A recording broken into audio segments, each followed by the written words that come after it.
turn on? Is it on? The on button? No, don't touch the don't touch that. The picture mute. There you go. Halo, Call of Duty, we connect. How many of us have a boyfriend or even a girlfriend that loves to play video games?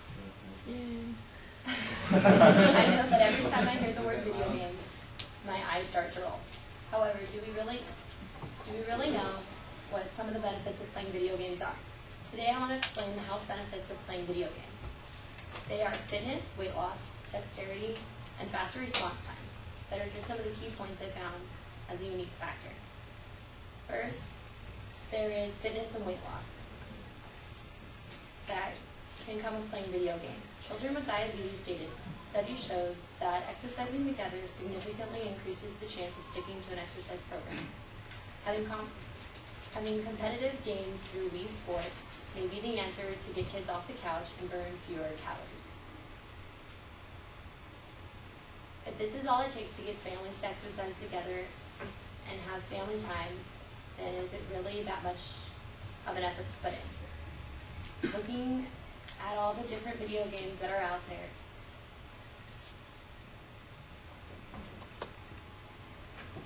is by this one device could have that much impact on your child's life and get them to work out while they're still having some fun and playing their favorite games. Similar to this is the weight loss factor that comes with working out on the different devices. Another avid supporter of video games are reported by Elizabeth Hayes and Lauren Civil in their JOPBRD article, Incorporating Video Games in Physical Education. Is the military, which has been successfully using computer video game training simulation for decades. Hayes found that 54% more of the trainees who have been using the simulation achieved above average flight scores compared to the trainees who did not use it. In the military, this is using some techniques of playing video games, and they really can't be that bad for you. The military is all about being the best person you can be. They want the best people in their command. The flight score is important, and if they want to do better, they might as well help with playing video games. In addition, there's dexterity that comes with playing video games. The dictionary defines this as mental skill or quickness. Readying the grace in physical activity, especially skill and ease in using the hands. A study done by the American Psychological Association of 33 laparoscopic surgeons found that those who played video games were 27% faster at advanced surgical procedures and made 37% fewer errors compared to those who did not play video games. Surgery is one of the most dangerous things that can happen to a person. If I was going into surgery, I would want the best surgeon in that field. If playing video games gives them the upper hand, then that is the surgeon I want on my team. An error could cost a person their life. One mistake is all it takes. Who would you want on your side? A second study of 303 laparoscopic surgeons, 82% men and 18% women, also showed that surgeons who played video games requiring spatial skills and hand dexterity and then performed the drill testing. These skills were significantly faster at their first attempts and across all 10 trials than the surgeons who did not play video games at first, by the American Psychological Association. With the ability that video games play an important role in surgery, playing video games gave them the upper hand in the operating room. These skills, from doing something as simple as underappreciating as playing a game in a stressful environment, can make the surgeon better. It is a helpful tool that can make a difference whether or not you acquire new skills. Similar to this is faster response time. In the article 10 Health Benefits of Video Games, it is stated by current directions in psychological science showed that players who played video games regularly scored higher in reaction times when tested under circumstances not involving actual video games.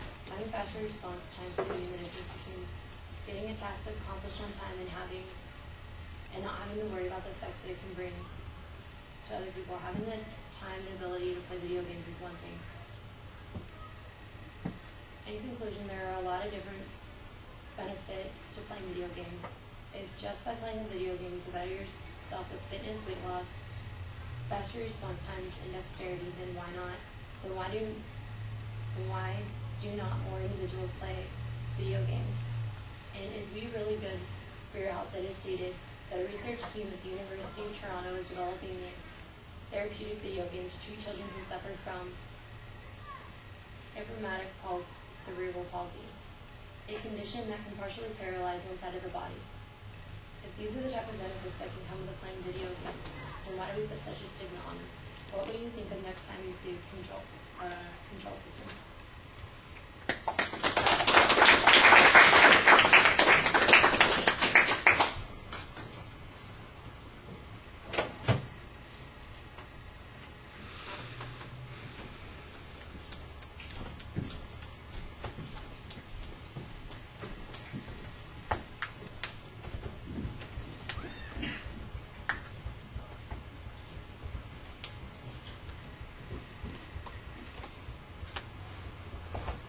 Anthony, what did you think? I thought it was a pretty good speech as far as some of your citations and the information you gave, and it was a good opener. The visuals could have been a little bit better, maybe more of charts showing the different statistics and everything. And when it became more reading towards the middle of the speech, started to kind of lose the audience a little bit. But overall, with the information and everything, it was a pretty good speech. All right, I thought the opening was okay. You generally tell us what the subject is. You're rushing the whole thing at the beginning, so you make it sound like you're just so anxious to be done, and I think that that's a problem. Your delivery suffers as a consequence in several places. You need a stronger preview of what the content is. There's quite a bit of research material in the presentation. Sometimes the introduction of that material is not as smooth as it should be. I felt a couple of places like I was getting the citation after the information was being presented. You need to lead in and announce the material sometimes a little more rather than just dive in and present the quotes from the study or the research. Occasionally I hear material that's being presented that sounds like it is been prepared ahead of time but never read ahead of time. It's as if you are unfamiliar with the terminology or the language of your own speech, and that undermines the ethos that you're trying to develop as a speaker. I didn't really hear a very clear organizational structure. It sounded like the material was just data that was being forced together. The visuals didn't seem to have much connection to what you were talking about at any given time. At the beginning it identifies the subject matter, but it's just it's like wallpaper in the background on that opening section, and then after that it doesn't seem like any of it is connected to what you're talking about at the time.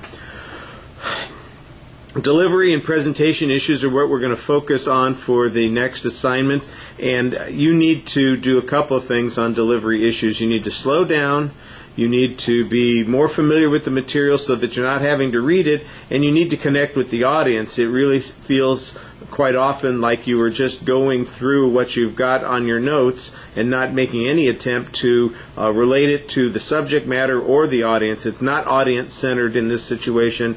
It's content-centered, and it's not very strongly content-centered since it's being read so much. So you've got some room for improvement there. But I like the research. I think you've got some good data in the presentation. All right, thank you.